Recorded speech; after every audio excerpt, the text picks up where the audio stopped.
ভাদ্র মাসের ভ্যাপসা গরম আর আকাশের বুক চিরে নামা সে অভিশপ্ত বৃষ্টি। আমরা ভাবি গ্রামের সহজ সরল জীবনের অলৌকিকতা বোধহয় স্রেফ গাল গল্প, কিন্তু কখনো কি ভেবে দেখেছেন একটি অবধ শিশুর হাতে কুড়িয়ে আনা সাধারণ একটি ফলও হয়ে উঠতে পারে নরকের প্রবেশদ্বার। আলিফ স্টেলস এর বিশেষ নিবেদন অশুভ সংকেত। আজ এই সিরিজের এক নতুন পর্ব, যার নাম নিশতির ডাক। আজকের গল্প সেই একাকী বিধবা মায়ের মাটির ঘর আর একটি সাধারণ বাজারের থলে নিয়ে, যার ভেতরের অন্ধকার থেকে উঠে এসেছিল এক বীভৎস পিশাচের প্রাণহীন অথচ জীবন্ত ছিন্ন মুন্ডু। সেই চিৎকার সেদিন বীরপুর গ্রামের শান্ত আকাশকে বেদীর্ণ করেছিল।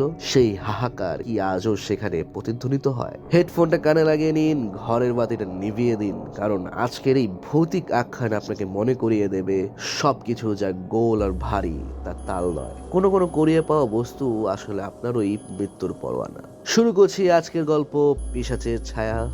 ভাদ্র মাস চলছে, রাতের বেলা খুব জোর ঝড় বৃষ্টি শুরু হয়েছে। ভাদ্র মাসের এত ঝড় বৃষ্টি বীরপুর গ্রামে আগে কেউ কখনো দেখেনি। গ্রামের জেলেপাড়ায় সোনাদের ছোট একটা মাটির ঘর, তাতে সোনা ও তার বিধবা মা থাকে। সোনার বাবা 3 বছর আগে মারা গেছে। সোনা রোজ ভোরে ওঠে, কোনো পুকুর বা দিঘিতে জাল ফেলে মাছ ধরে, তারপর গ্রামের হাটে মাছ বিক্রি করে। সকাল 10টার সময় সে স্কুলে যায়। সে রোজ রাতে মন দিয়ে পড়াশোনা করে। পড়াশোনায় সে মোটামুটি ভালো।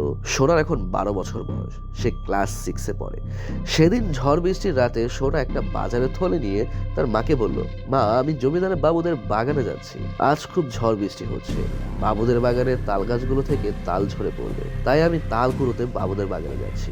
সোনার মা সোনাকে বকতে বকতে বলল, তোকে নিয়ে আর পারি না, এই ঝড় বৃষ্টিতে তোর কি না বেরোলে হয় না? সোনা কোনো কথা শুনলো না, সে তাল কুড়োতেই চলে গেল। বীরপুর গ্রামের জমিদার রুদ্র প্রতাপ চৌধুরী খুব দয়ালু মানুষ। তিনি গ্রামের বাচ্চাদের খুব ভালোবাসতেন।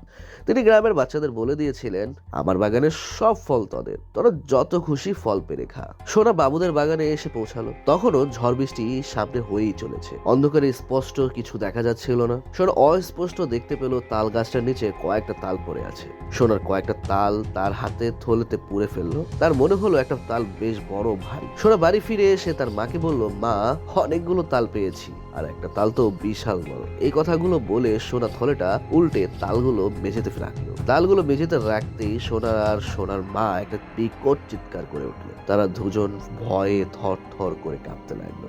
তারা দেখতে পেল তালগুলোর সাথে একটা মানুষের কাটা মাথা পড়ে আছে। সোনা যেটাকে বড় তাল মনে করেছিল, আসলে সেটা তাল নয়, সেটা হলো একটা মানুষের কাটা মাথা।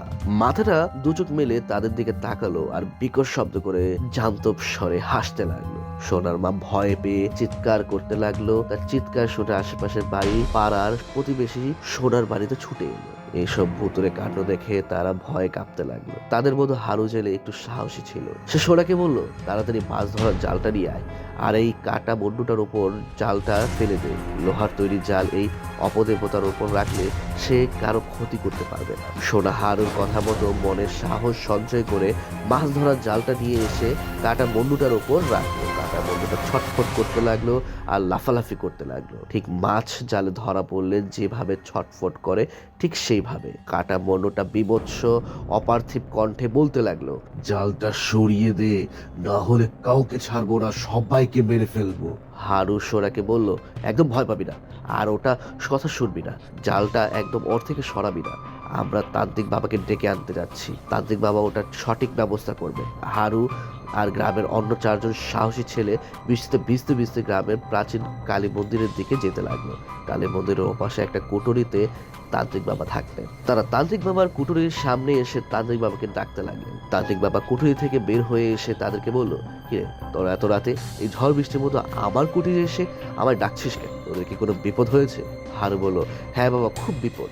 হারু তান্ত্রিক বাবাকে সব ঘটনা খুলে বলল। তান্ত্রিক বাবা নিজের কাঁধে একটা ঝোলা নিয়ে বলল, চল তাড়াতাড়ি চল, আমাদের এখনই সোনাদের বাড়িতে যেতে হবে। তান্ত্রিক বাবাকে গ্রামের সবাই খুব শ্রদ্ধা ভক্তি করে। তিনি সব সময় একটা লাল ধুতি আর লাল ফতুয়া পরেন। তার মাথায় কাঁচা পাকা লম্বা চুল, মুখে দাড়ি ও কপালে লাল টিকা। তিনি দেখতে খুব সভ্য দর্শক। তান্ত্রিক বাবা সোনাদের বাড়িতে পৌঁছাতেই কাটা মন্ডতা তান্ত্রিকের বাবাকে দেখে আরো জোরে চিৎকার করতে লাগলো আর জালের ভেতরে ছটফট করতে লাগলো। হারু ধীরে ধীরে কাটা মন্ডতার উপর থেকে জালটা সরিয়ে ফেলল। জালটা সরাতেই কাটা মুন্ডুটা এক লাফে হারুর ঘাড়ের ওপর উঠে বসলো। তারপর হারুর ঘাড় কামড়ে ধরলো। হারুর ঘাড় থেকে দর দর করে রক্ত ঝরতে লাগলো। হারু বাঁচাও বাঁচাও বলে আর্তনাদ করত। তান্ত্রিক বাবা আর দেরি না করে তার ঝোলা থেকে একটা মন্ত্রপুত রুদ্রাক্ষমালা বার করলেন, কাটা মুন্ডুটার ওপর ছুড়ে দিলেন। কাটা মুন্ডুটা থপ করে মাটিতে পড়ে গেল। তান্ত্রিক বাবা খুব তাড়াতাড়ি তার ঝোলা থেকে একটা কৌটো বার করলেন। তারপর সেই কৌটো থেকে কিছু গুঁড়োর মতো জিনিস বার করে কাটা মুন্ডুটার চারপাশে গোল করে সেই গুঁড়োটা ছড়িয়ে দিলেন।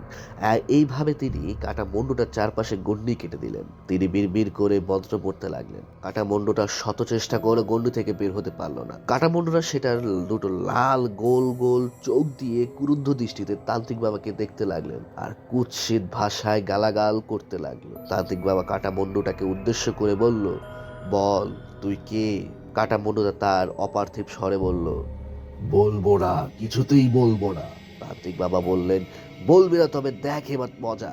এই কথা বলে তান্ত্রিক বাবা একটি বাটির বালসাতে অজানা একটি গাছের শিকড় পোড়ালেন। সেটা ধোয়া কাটা মুন্ডুটার নাকের কাছে নিয়ে গেল। কাটা মুন্ডুটা ছটফট করতে লাগলো আর জোরে জোরে বিভৎসভাবে আর্তনাদ করতে লাগলো, জ্বলে গেল, পুড়ে গেল। তান্ত্রিক বাবা বললেন, এবার ভালোই ভালোই বল তুই কে, না হলে বালসাটা তোর নাকের কাছে আবার নিয়ে আসবো। কাটা মুন্ডুটা বলল, ঠিক আছে আমি সব বলছি। কাটা মুন্ডুটা এবার বলতে লাগলো, আমি একটা পিচাস, কালু কাপালিক আমায় জাগিয়েছে। কালু কাপালিক পাশের গ্রামের শ্মশানে বসে পিশাচ সাধনা করে আমায় জাগিয়েছে। সেই নদীর জলে ভেসে ওঠা একটা চণ্ডালের মৃতদেহ তুলে এনে সেটার মাথা কেটে সেই মাথার ভেতর আমার প্রাণ প্রতিষ্ঠা করে আর বাকি শরীরটা আমাকে ভোগ হিসেবে দেয়। সেই কাটা মুন্ডুটাতে আমার প্রাণ প্রতিষ্ঠা করবার পর কাটা মুন্ডু তার জমিদার বাড়ির বাগানে চুপি চুপি রেখে আসে। সে জমিদারকে মেরে ফেলে প্রতিশোধ দিতে চায়, কারণ একদিন জমিদার তাকে খুব অপমান করেছিল। আজ রাতেই আমার জমিদারের হত্যা করার কথা ছিল তার রক্ত পান করে, কিন্তু এই বাচ্চা ছেলেটা তাল মনে করে ভুল করে আমাকে এখানে নিয়ে আসে।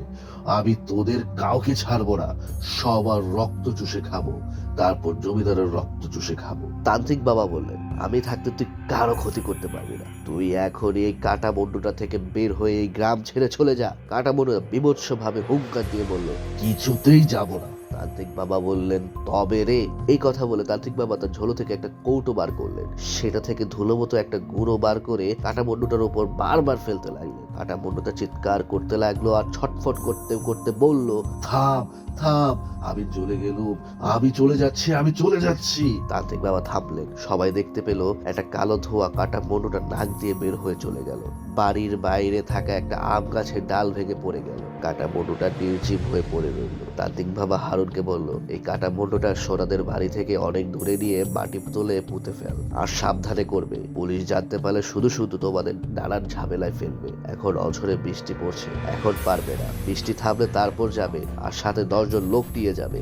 যে ব্যক্তি এই পিশাচকে জাগিয়েছিল, এখন সেই পিশাচ সেই ব্যক্তিকে হত্যা করবে নিষ্ঠুর ভাবে। এই কথাগুলো বলে তান্ত্রিক বাবা চলে গেলেন। সোনার বা সোনাকে বলল, আর যদি কোনোদিন তো তাল কুড়োতে যাস তাহলে তোর ভাত পা আমি ভেঙে দেবো। বৃষ্টি থামার পর হারু ও অন্য গ্রামবাসীরা কাটা মুন্ডুটাকে অনেক দূরে নিয়ে মাটির তলে পুঁতে দিল।